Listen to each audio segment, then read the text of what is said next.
Oke, kembali lagi di channel ini. Jadi di video kali ini kita akan belajar menggunakan aplikasi Tinkercad.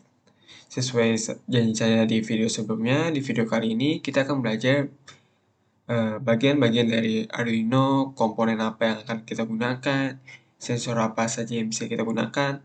Di sini kita akan belajar menggunakan Tinkercad. Nah, secara singkat, Tinkercad itu semacam platform online yang dapat diakses melalui sebuah website. Di sana kita bisa belajar dari desain, elektronika, coding, dan AR. Nah, kali ini kita akan mencoba menggunakan Tinkercad untuk belajar tentang Arduino Uno. Nah, langsung saja kita coba. Pertama, kalian bisa langsung klik website ini, nanti link saya akan taruh di deskripsi, kalian bisa langsung klik saja. Nah, sebelum itu kalian bisa sign up apabila kalian belum punya akun. Kalian bisa menggunakan email kalian, caranya seperti biasa, jadi di video kali ini saya tidak akan mempraktekannya. Nah, sekarang kita sudah ada di tampilan awal dari Tinkercad. Nah, seperti yang kalian lihat di sini ada galeri. Nah, kita coba klik.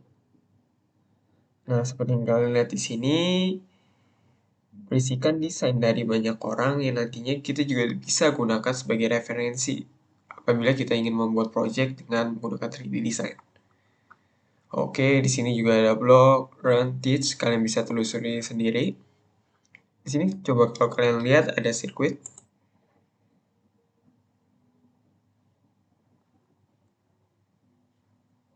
Nah, ini nanti bisa kalian gunakan juga untuk sebagai referensi. Sangat menarik, ini juga menarik nih. Oke, sekarang kita langsung saja mulai pembelajaran kita tentang Arduino Uno. Nah, bagaimana caranya? Pertama, kalian bisa klik sirkuit ini. Kemarin saya sudah sempat coba beberapa. Lalu di sini kalian bisa klik Create New Circuit.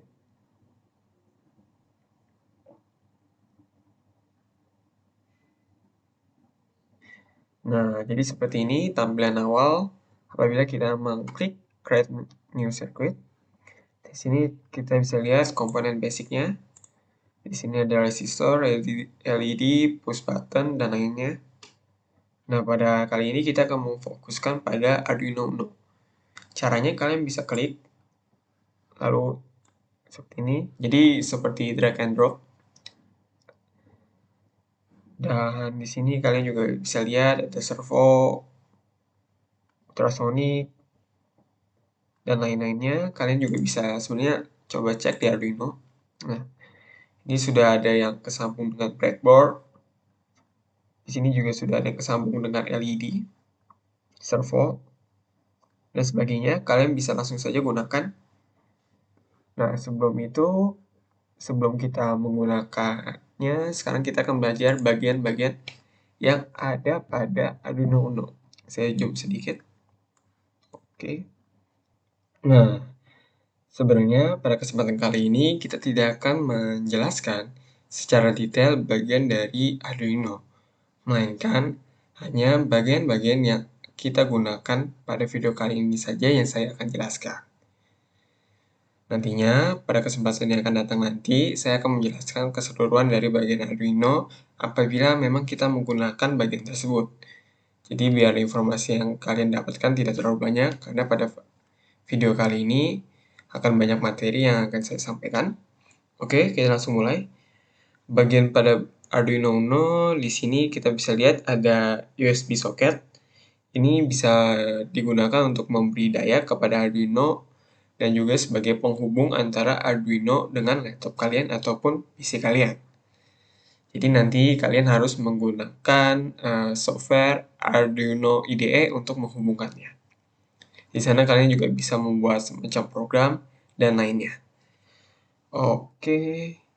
Selanjutnya di sini kalian bisa lihat di sini ada barrel jack. Di sini juga hampir sama seperti pada bagian yang ini, USB socket. Di sini juga bisa memberi daya, khususnya daya sumber daya AC. Jadi kalian tidak perlu menghubungkannya dengan komputer, kalian bisa langsung saja menggunakan barrel jack ini untuk memberi daya dengan sumber AC dengan maksimal 12 volt dengan range maksimal 2 ampere. Hal tersebut agar tidak kepanasan Arduino-nya. Karena semakin besar akan semakin besar juga panas yang dihasilkan. Oke, saya rasa cukup untuk daya. Selanjutnya di sini, seperti kalian lihat di sini ada 3,3 volt dan juga 5 volt.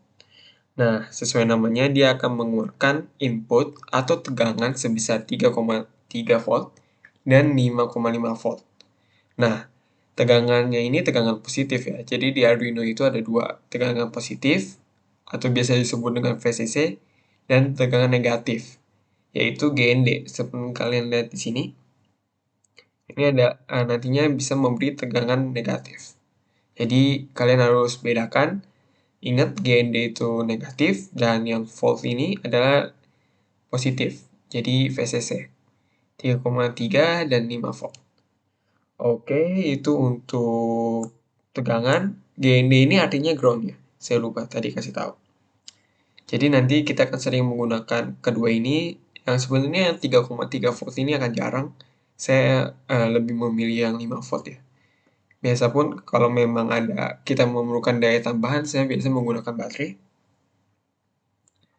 Jadi terpisah saya gabungkan ke breadboard.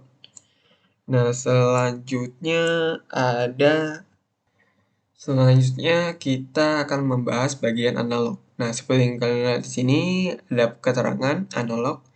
Jadi ini adalah bagian analog pins. Nah, jadi pin-pin ini dapat membaca tegangan dan sinyal yang dihasilkan oleh sensor analog. Jadi sensor analog itu kalian contohnya seperti sensor kelembapan dan sensor suhu. Jadi apabila kalian menggunakan keduanya, kalian bisa menggunakan analog pin yang ada di sini, yang nantinya akan diubah ke nilai digital yang dapat dibaca oleh mikroprosesor. Selanjutnya kita akan membahas bagian digital. Nah, jadi di sini adalah bagian digital dari 0 sampai ke 13. Nah, jadi apa sih fungsi digital ini? Jadi fungsi pin digital ini adalah membaca input nilai logika. Nah, nilai logika itu seperti yang kalian tahu adalah 0 dan juga 1. Nah, contohnya kalian bisa menggunakan sensor LED, relay, dan sebagainya. Oke, saya rasa cukup untuk pembahasan tentang bagian Arduino untuk saat ini. Jadi di sini kita sudah belajar tentang USB, USB socket, battery jack, power, bagian power yaitu ada VCC dan juga GND, yang dimana VCC memberikan tegangan berupa positif dan GND adalah memberikan tegangan berupa negatif. Di sini juga kita belajar tentang analog pin dan juga digital pin, yang perbedaannya sudah kita dapat jelaskan. Oke, saya rasa cukup. Oke, sekarang kita akan melanjutkan pembelajaran kita ke salah satu komponen yang nantinya akan kita sering gunakan, baik menggunakan Tinkercad ataupun secara real life nantinya, yaitu dengan menggunakan Arduino pastinya. Apa itu? Yaitu adalah breadboard. Oke, sekarang kita coba cari dulu breadboardnya di sini. Kalian bisa pilih breadboard small. Oke. Oh ya, nantinya akan ada perubahan scale video ya. Sebenarnya sih bakal ada karena saya baru memindahkan perekamannya ke monitor agar lebih luas saja dan lebih enak untuk tutorial kali ini. Oke. Nah, jadi seperti ini bentuk dari breadboard yang nantinya akan sering kita gunakan. Sebenarnya ada beberapa bentuk dari breadboard, namun kenapa saya memilih menggunakan breadboard yang ini? Karena breadboard yang satu ini cocok untuk digunakan sebagai pembelajaran, khususnya kita sebagai pemula. Kalau breadboard yang lain tuh ada yang tidak memberikan tanda, seperti positif, negatif, A, B, C, D, dan seterusnya. Nah, sekarang kita langsung aja membahas apa sih maksud dari positif, negatif, A, B, C, D, yang tadinya kita telah singgung juga. Mungkin untuk positif dan negatif, kalian sudah bisa tebak, yaitu untuk menghadirkan atau sebagai tempat menyalurkan tegangan positif ataupun negatif. Bisa dari Arduino ataupun baterai nantinya, atau bahkan power supply. Nah, sekarang pertanyaannya, bagaimana cara kita menyambungkan antara Arduino dengan breadboard? Jawabannya adalah dengan menggunakan kabel jumper. Sepertinya sudah kita pelajari di Arduino yang memberikan tegangan positif itu adalah 5 volt dan juga 3,3 volt. Nah, sekarang kalian juga harus memperhatikan nih, apakah sensor yang kalian pakai nantinya itu perlu daya 3 atau 5 volt. Misalnya, kayak ESP01 yang menghubungkan 3 volt. Maka dari kalian tidak boleh menghubungkannya dengan 5 volt. Jadi kalian harus mengecek lagi apakah sensor tersebut yang kalian pakai nantinya itu perlu 5 atau 3 volt. Dan juga kalian pastikan daya yang nantinya kalian salurkan itu pas. Kalian bisa menggunakan multimeter nantinya untuk real life-nya. Oke, untuk sensor tadi kalian bisa cek di internet, di sana akan banyak referensi yang kalian bisa pakai nih. Selanjutnya untuk yang negatif, kalian bisa menghubungkannya dengan GND ataupun ground. Nah, sekarang bagaimana dengan ABCD? Oh iya, sebelum itu saya akan menghubungkan terlebih dahulu dengan kabel jumper. Caranya seperti ini, kalian bisa tekan saja, lalu akan keluar kabel jumper, kita hubungin ke positif. Oke, untuk yang VCC biasa kita menggunakan merah, dan untuk GND kita menggunakan hitam biasanya. Dia akan saya ubah.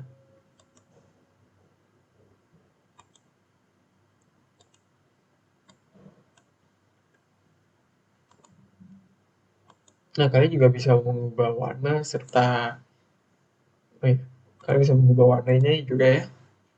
Jadi kalian sesuaikan saja. Mau merah, hitam sebenarnya tidak berpengaruh. Ini cuma hanya untuk menunjukkan bahwa yang merah itu VCC dan yang hitam itu GND. Itu pada umumnya pada sensor kalian juga akan menemukan hal yang sama.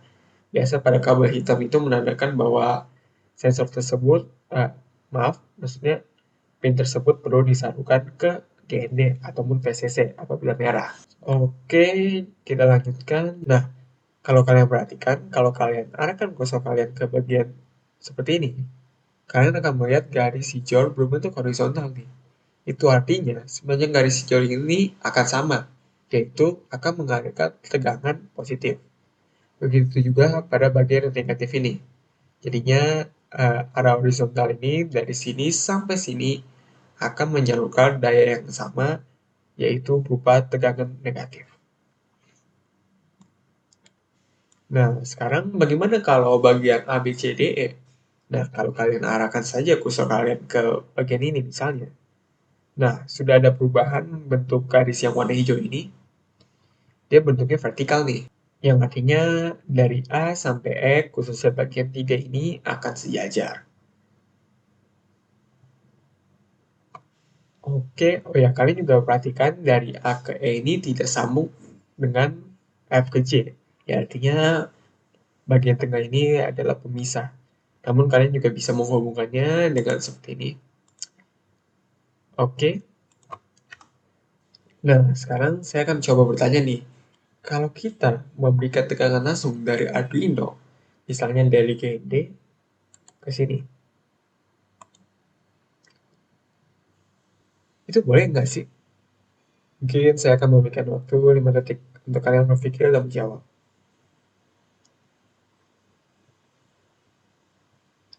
Oke, saya akan menjawab. Nah, jawabannya boleh-boleh aja. Namun, eh, perlu diperhatikan lagi bahwa arahnya akan sejajar dengan eh, secara vertikal. Jadi, dari A10 sampai E10 akan mengalihkan daya berupa tegangan negatif. Tapi umumnya kita menggunakan positif dan negatif untuk menghubungkan dengan A, B, C, D, E. Tidak dengan langsung seperti ini. Jadi nantinya akan seperti ini.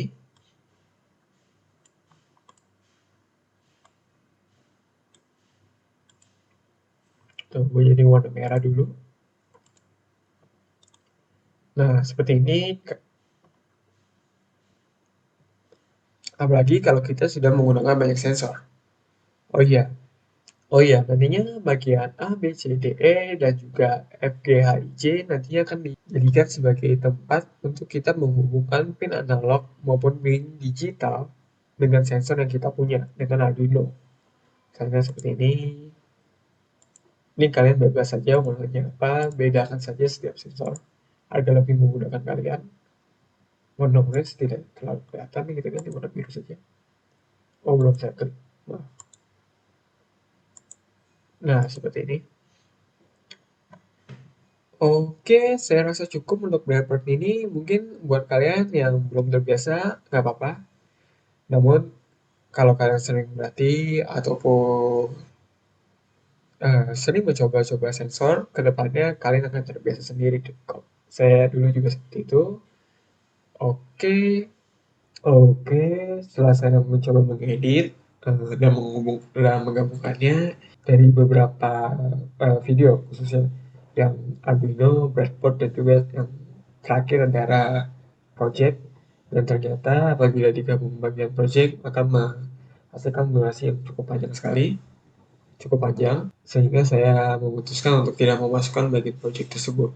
Karena saya rasa terlalu banyak informasi juga yang kalian dapatkan nantinya. Karena nantinya akan terdapat bagian program dan memerlukan perhatian yang lebih juga. Karena kalian juga sudah mendapatkan informasi yang banyak dari Arduino dan juga breadboard, saya rasa sudah cukup untuk video kali ini. Dan nantinya di video yang akan datang, khususnya selanjutnya, kita akan fokus terhadap project yang akan kita buat. Kemungkinan ada 2 project yang akan kita buat dengan menggunakan coding. Jadi sampai di sini saja video kali ini. Terima kasih untuk kalian yang sudah menonton dan sampai jumpa di video selanjutnya. Terima kasih.